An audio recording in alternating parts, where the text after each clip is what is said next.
This is like one of the first things I do when I meet with somebody. And it's like the wild, wild west. Boy, you don't know what is going to happen, right? Because you might have 6, 7 people that are, in this session. We call it the focus day. And then we build out the structure and there's only 5 seats. Yeah. It doesn't mean you're fired. It just means that you're not on the leadership team.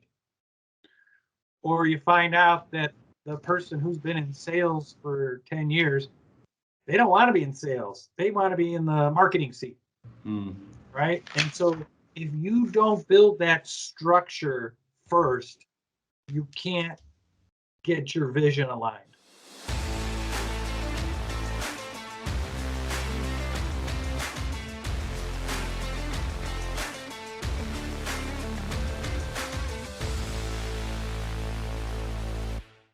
Cheers. Oh, that's the way to begin this show. Episode 6. Cheers. Of Over a Pint. Oh, look at that with a PBR. Way to go, Brian. Old way school. To go. Episode 6, Over a Pint Marketing. This episode with the legend Dan Zawacki. Dan, the former Lobster Man. You're always going to be Dan the Lobster Man in my book. Yeah, that's true. I'm one of the hosts on the podcast, Pat McGovern, Director of New Business at Acedia digital agency located in Milwaukee's beautiful 5th Ward. Joining me today, I'm going to kick it over to you, Kurt.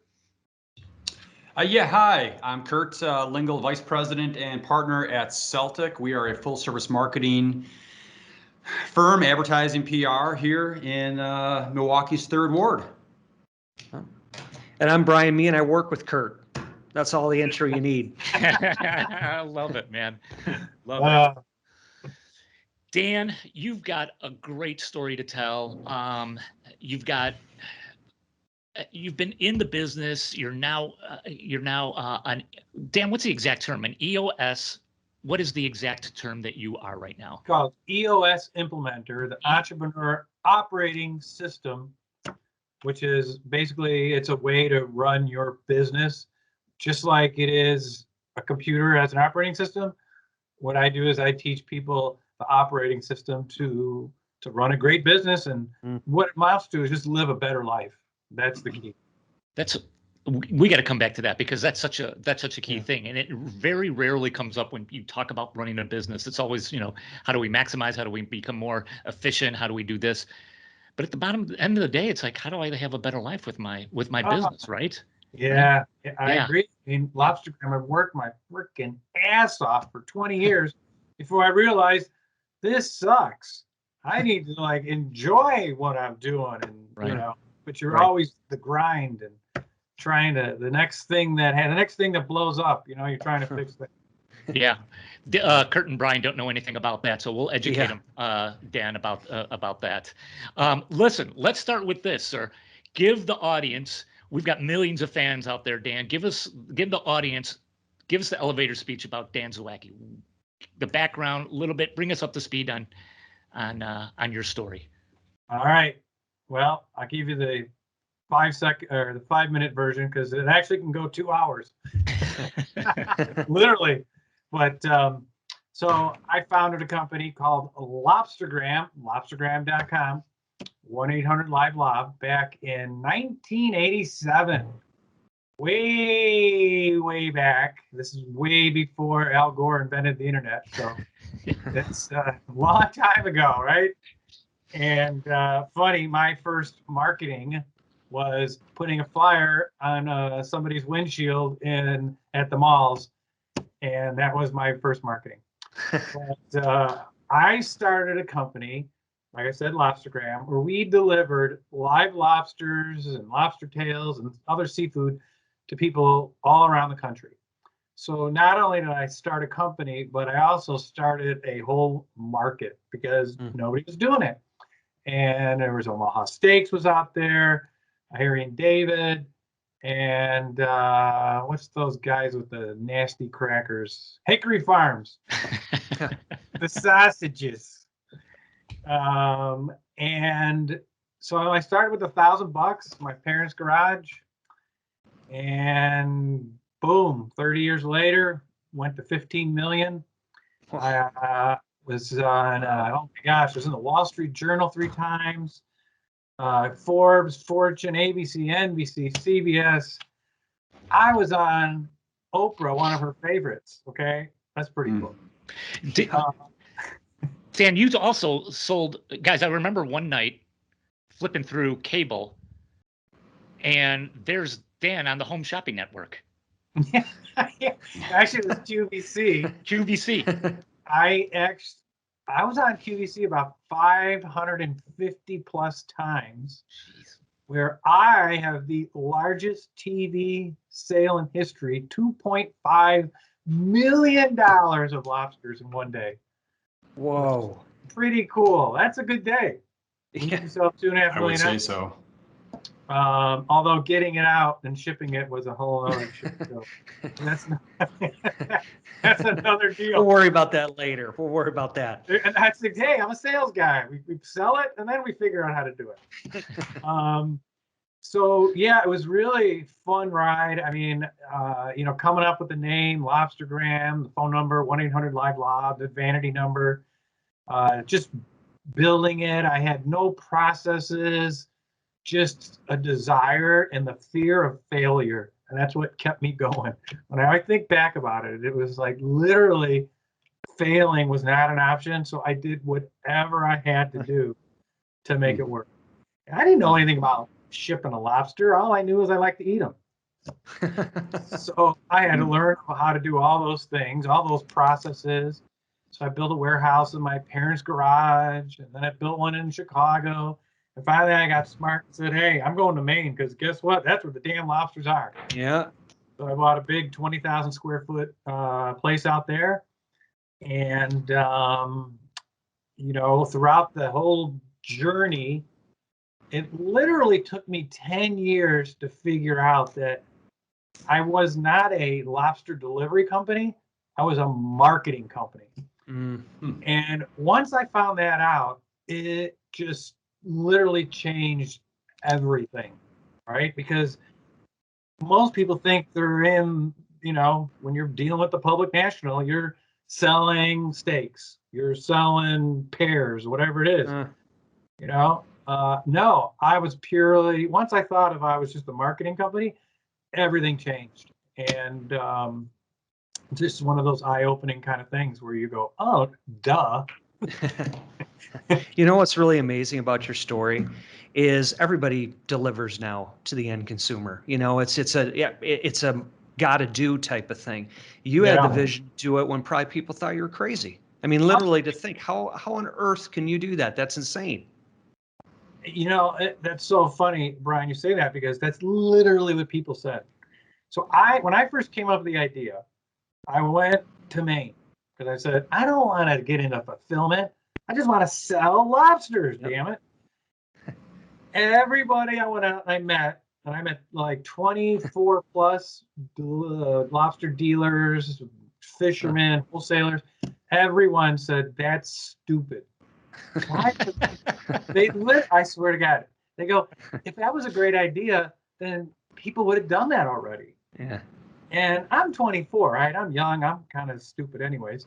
And I'm like thinking, wow, maybe these people, are smarter than me. Maybe this isn't a great idea. And so my dad, I talked to him about it. My dad, he's one of the smartest guys. He goes, look, you just got fired from your job, which is a whole other story. Your girlfriend just dumped you, which that's a whole other story. He goes, this is the time to try it. Yeah. You don't want to be one of those guys 30 years later go, hey, that was my idea. I should have done that. And I'm like, damn, that's a great idea. Yeah. So that's good advice. Like, oh, damn, that's not a story. That's a Bruce Springsteen song, okay? Yeah. Here's that one. Yeah. So this is just, I mean, again, we could spend all day just talking about the Lobstergram and there's learnings from that, and maybe we'll bring you back, Dan, and talk about that. But at some point, hit on this.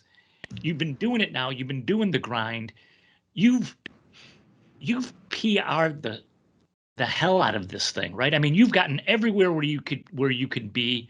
At some point, it reaches that kind of inflection in the road where you're just like, it ain't me anymore. So what, give us that story, give us that side, and then your transition to EOS. Yeah. So literally, I was about 25 years into it.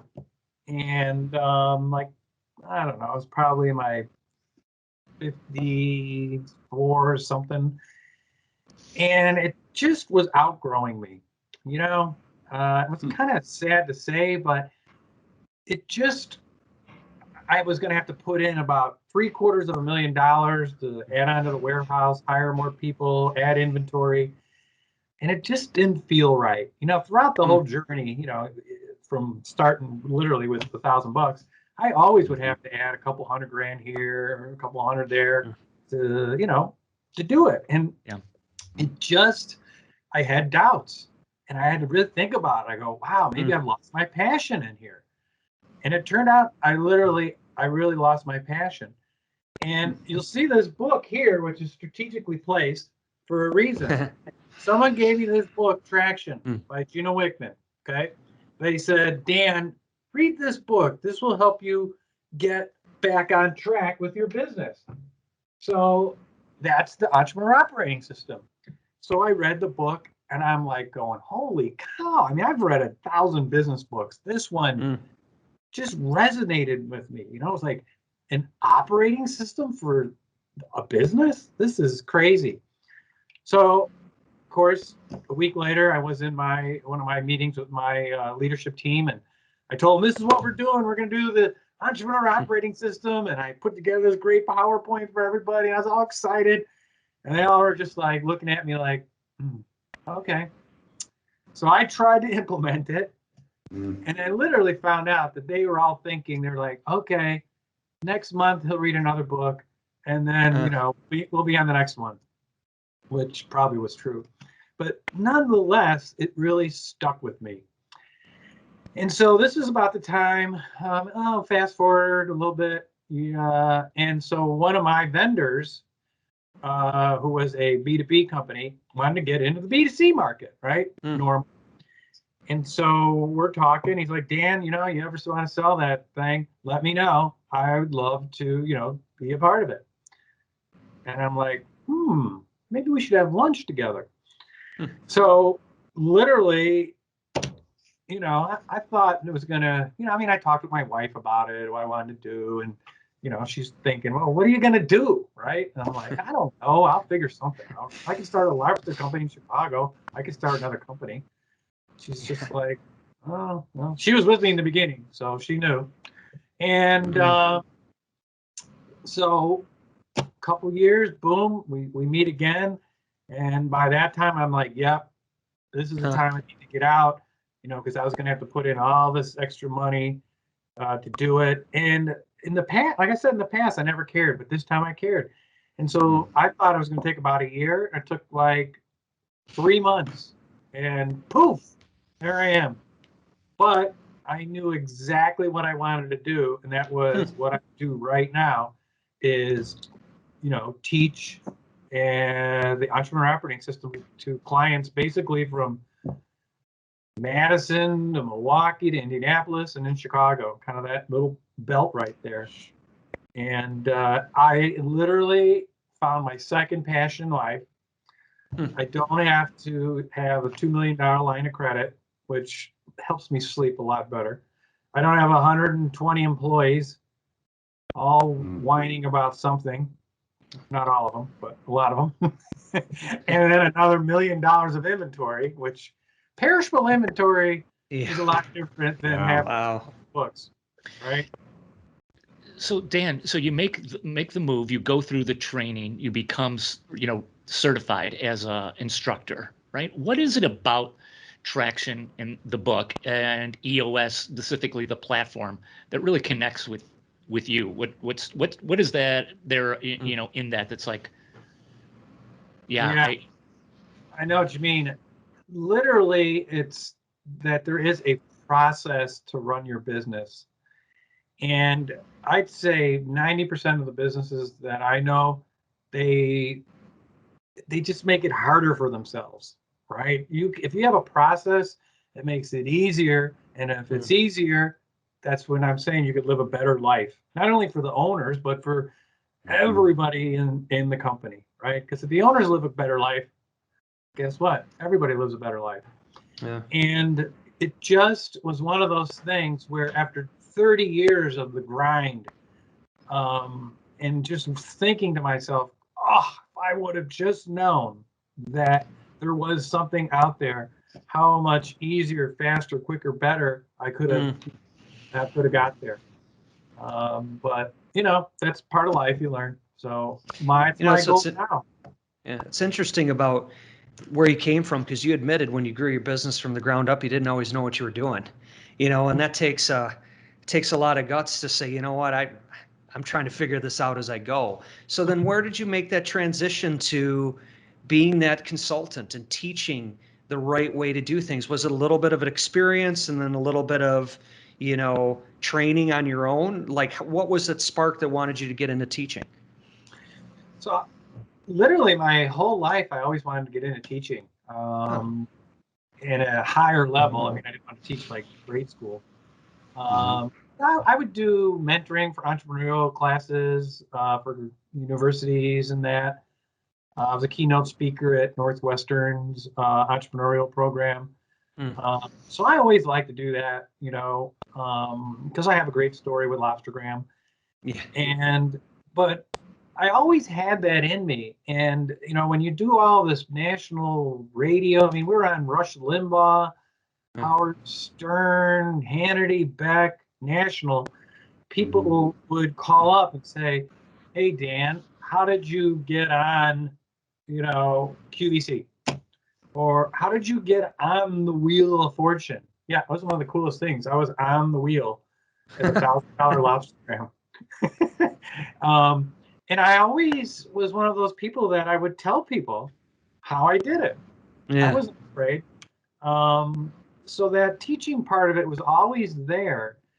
And I knew when I sold Lobstergram that I wanted to do something teaching, because I had so much to offer by, just doing it from the ground up and bootstrapping it, and then combining it with the training program with EOS. And now I'm actually certified to do this. There's only like 100 people in the whole world that are certified to do it.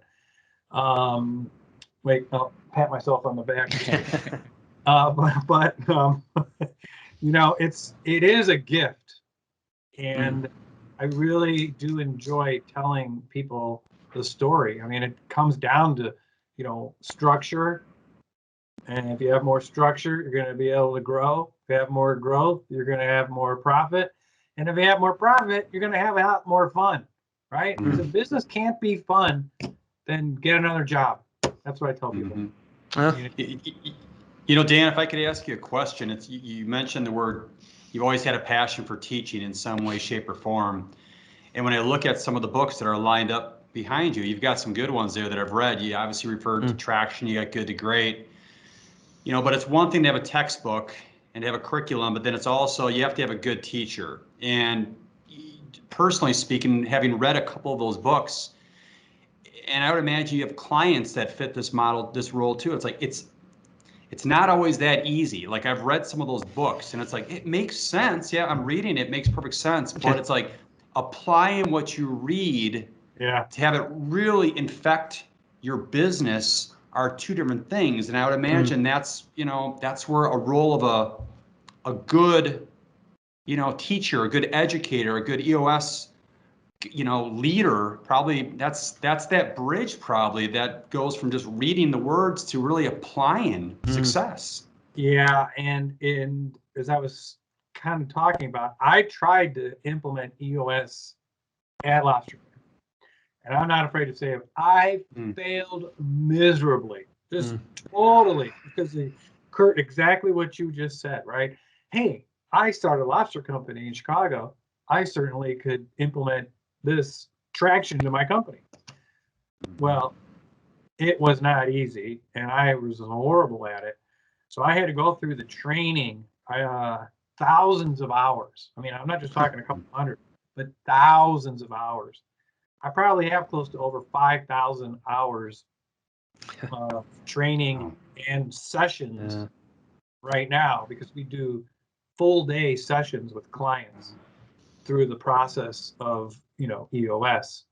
And it is a process, right? And if you follow the process, it's going to work. And I just happen to have not only the training of the process, but being an entrepreneur for 30 plus years and being in the trenches, right? I've failed miserably. I've failed horribly, but I've also had some great successes, right? I mean, I don't remember if Pat knows this, but I was Google AdWords first buyer. I mean, crazy as that sounds. I bought the word lobster, which is a horrible word to buy, for a nickel. Literally, I think I spent $10, and and I actually have the original internal document, which is pretty cool. And boom, I think that's one of the reasons we were successful. Is I've always tried to think of new ways to market. And that just seems so damn crazy, right? Remember back then, it was free. Who would pay for it? And then I was like, wow, for $10, seems like a pretty good risk. Yeah. For a good 6-pack, right? I might as well try it. Wow. Yeah, absolutely. So Dan, so now talk to us a little bit about the kind of clientele that you mostly focus on. Like what kind of size business do you deal with? Any particular verticals? Are you across the board? Give us a little bit of that. Yeah, so there's a couple of things. One of the things, so I've been able to be a little more choosier with my clients, and not saying that to be a jerk bot or anything, but you can only have X amount of clients. Otherwise, you just can't service everybody. So my first thing is they have to be entrepreneurial. Okay, can't be some major Fortune 50 company. So they have to be entrepreneurial. And the other thing is I always ask is, do you want to grow? Because if you don't want to grow, don't hire me. Save your money and go on a nice European vacation, for gosh sakes, right? And then the third thing is when I'm talking to people, I always want to see if they're nice or maybe fun, right? Because if you're spending 8 hours with somebody, it's a long time. And if you don't have that connection there, it makes it a long day. And when I first started this, I would take clients just for the money. And I hate it. Oh my gosh, it was like painful to be there the whole day. So my typical client is between 10 and 250 employees. Although I have some startups that I've worked with.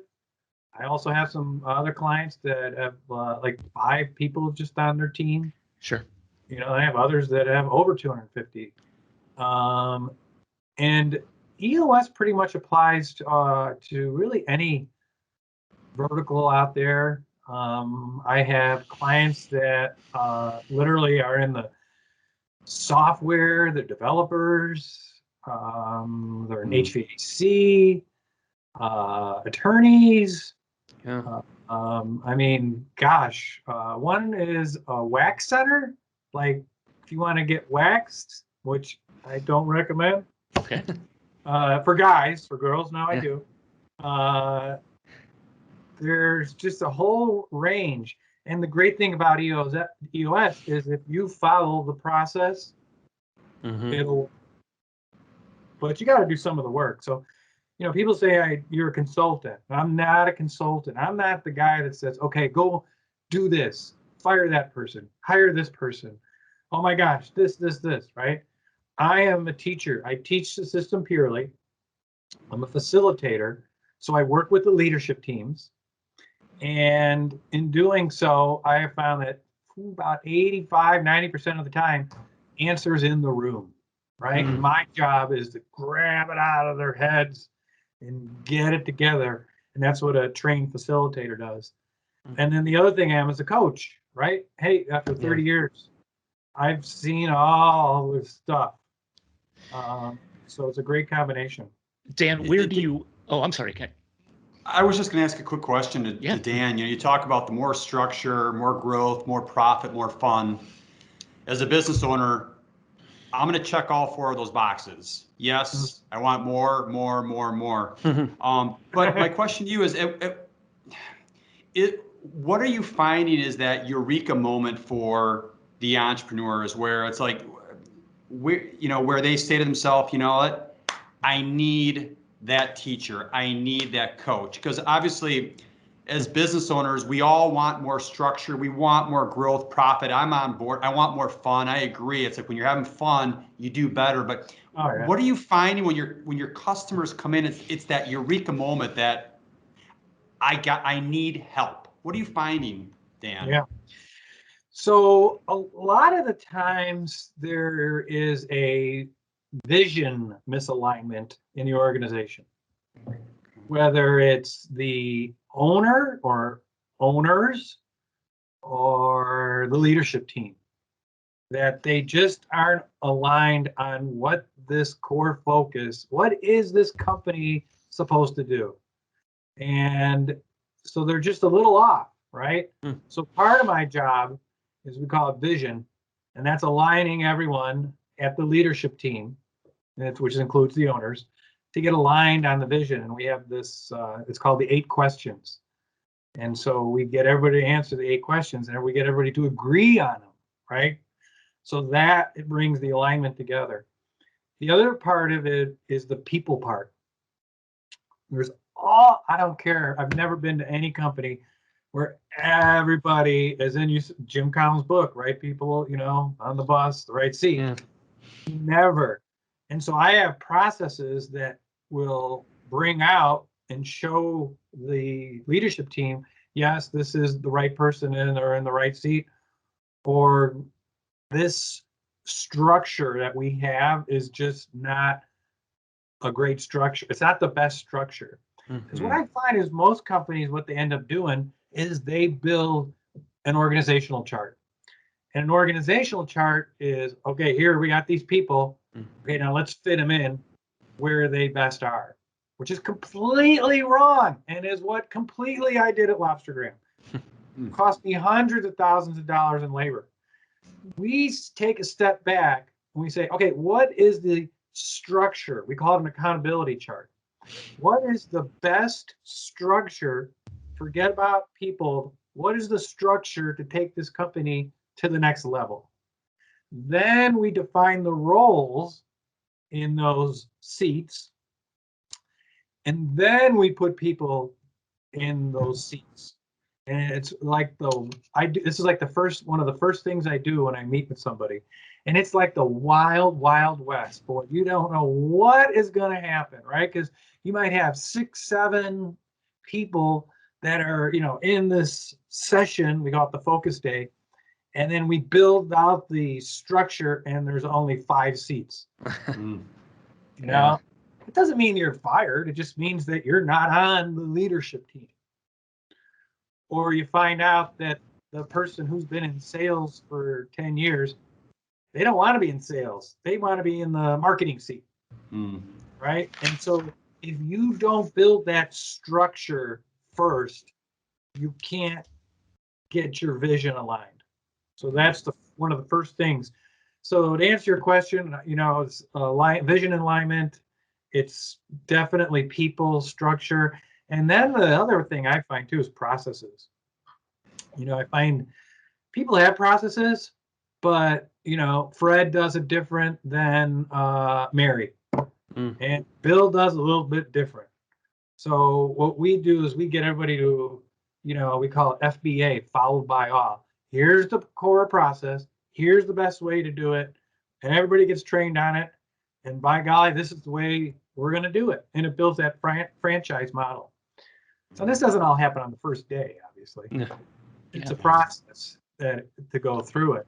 But to answer your question, once that first day, people start seeing their company as a different entity, right? It's for the first time they see their company built the structure first, and not, because, Fred's been there for 10 years. Well, he's always been in sales. So, he's in sales. Yeah. we got Julie over there, and she's been in marketing for, the last 20 years. So, she's in the marketing seat. So usually right away, we then start building that, and then we call what we have to call a scorecard. So for every seat that a person has, we take and we build measurables, kind of think of them as KPIs for that role. And so a lot of times that's been completely mishandled forever. Like if you're in sales, right? A lot of times everybody goes, okay, you need to sell $50,000 a week. That's completely the wrong way, right? Because that's lagging indicators. It's too late to do anything when you miss it. So what we do is what's the leading indicator to get to 50K? Maybe it's 20 proposals. Maybe it's 10. Maybe it's, 100 emails, 50 phone calls. We go to the least common denominator, and that's the measurable. So that's one of those things where, I see people's eyes just go, oh, God, this, it all ties together. The scorecard, the accountability chart, and all your processes. So, I mean, it's crazy. Dan, put on your marketing cap for this segment here, and I want you to shift in because this is over a Pint marketing. So I want to talk to you about some of the marketing things that you've realized and learned throughout your years, along with what you're seeing in your involvement with businesses right now. Like, who's doing it right? What are like some best practices? What are things that you're just observing, like, that this really works or this doesn't really work, right? This is a common thread that people are, it's a common sand trap people are falling into all the time. Talk to us a little bit about, on that part of it, right? On the pure marketing side of things. Well, that's one of the things that my clients love about me is that I have that marketing and sales behind me, plus the process and all that. And one of the things that I have found is people don't know who their target market is. It's almost that simple. Sometimes they think they do, but when we actually have a process in defining it, they're all over the place. Nobody's agreeing on the target market, including the marketing people and the sales people. And so they're wasting all these precious dollars, precious labor, brain, emotional. So I do work with some marketing companies. They have, sorry to say you guys, but they're usually the worst. It's kind of like, the plumber at their house. Their house has the worst plumbing, right?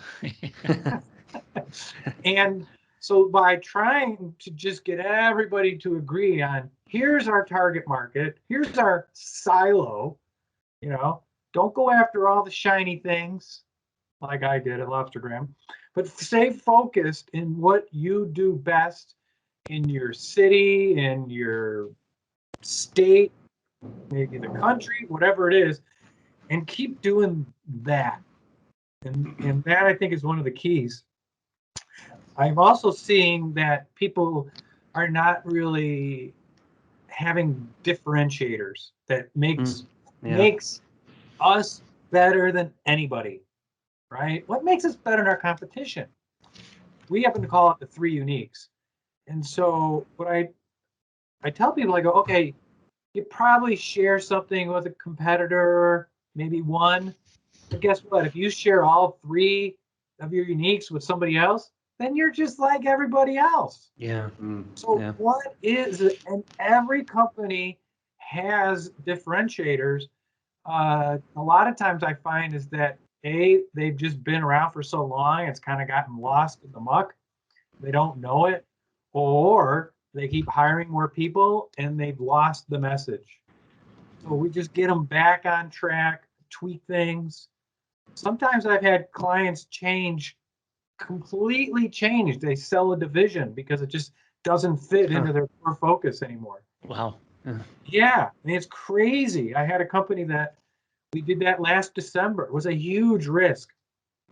They literally went from losing 30,000 we just did our annual in January, they made over $1 million by just focusing. And I'm not even exaggerating, and I do exaggerate a lot, but they definitely stayed in their core focus. I was like, every time they tried to get out of it, I smacked them back into it.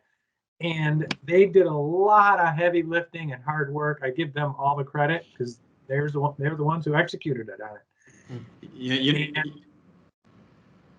Go ahead. I was just gonna say they are so excited. They like giving me 3 different clients because they think I'm a genius. Dan, all I was going to say was it struck me, one of the first things when Pat asked you earlier on, you just got done talking about, obviously, a lot of times we don't know our own target audience. We don't really know who it is we are. We're the biggest violators. But what's interesting, I thought, thinking back to the initial part of this conversation when Pat had asked you, you were very specific in terms of who you want to work with. Entrepreneurial, nice, size. You talked very specifically about geos, Milwaukee, Chicago, Indianapolis. So I would say those, obviously it's been ingrained in your head, obviously, and it just struck me just based on what you were saying and how you answered one of our earlier questions. How from 20, coming off of 2020, which has been a very different year, different kind of year.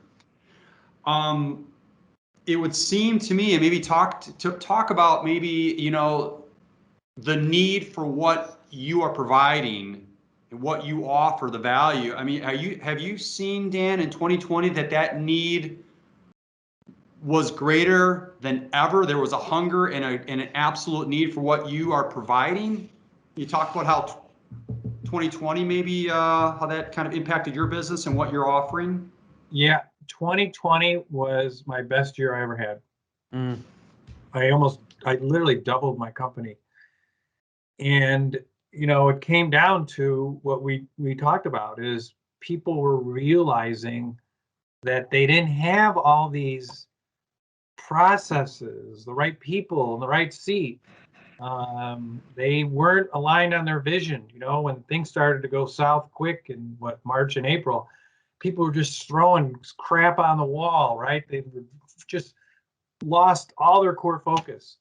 And then they had horrible May and June and July's because they just ruined where their focus was. And so this beginning of January, I've picked up 3 new clients, which in 1 month, which is just crazy. And again, they all fit exactly what I said. They want to grow. They're great people. And they're in my my geographic area. What we found, it's you fall asleep at the wheel and get into bad habits. And it's just, that's working, we're profitable, it's good enough until a pandemic hits. And then it just exposes everything. And I think that's where people now come in and say, I need help. I need help. And, I've read some of those books that are behind you. I've gone to seminars. I've even gotten some coaching, and I'm not very good at it. And the reason being, and what I think the value you bring your customers is the teaching. It's just like if you want to lose weight, if you want to go alone, it's going to be a lot harder versus if you get a dietitian and a trainer. And what I've learned is you get these great concepts, but if you don't have somebody there challenging you in a good way and asking the right questions, and then accountability. You said this was important. Why isn't this a priority for you? It's not going to be successful. So the people that are listening today, I'm not getting paid for this, but I'm a big proponent of what you're doing with EOS and acting as a teacher and someone to keep people on the straight and narrow. Yeah, well, thanks, Brian. And you hit it right on the head. Accountability. Accountability is not a bad word. What I have found is great team members want to be accountable. Because they know how they're helping the organization. The people that don't want to be accountable, or maybe never have really been accountable, EOS kind of smokes them out, right? They kind of float away. And then, some people say, "Oh, Dan, you're a hatchet man." No, I'm not. I don't say this person should go, this person. All I do is I teach the tools, I teach the process. And usually people leave on their own, is what I find. because they're just like, oh my gosh, I didn't sign up to be accountable. I just want a paycheck. Dan, this has been very, very interesting. Thank you so much for your time and, of course, your insights. Hey, Dan, tell anybody who's listening who wants to reach out and have a further conversation with you, what's the best place to reach you, Dan? So Dan at fourmores.com, which is the number 4, MORES.com, or call me 847-814-4123. All of that information will also be in the show notes. Dan, thanks so much for your time. Come back again real soon, okay? Cheers, gentlemen. Cheers, Dan. Thank you so Cheers, Dan. much. Thank you. It's been a pleasure. It's a pleasure.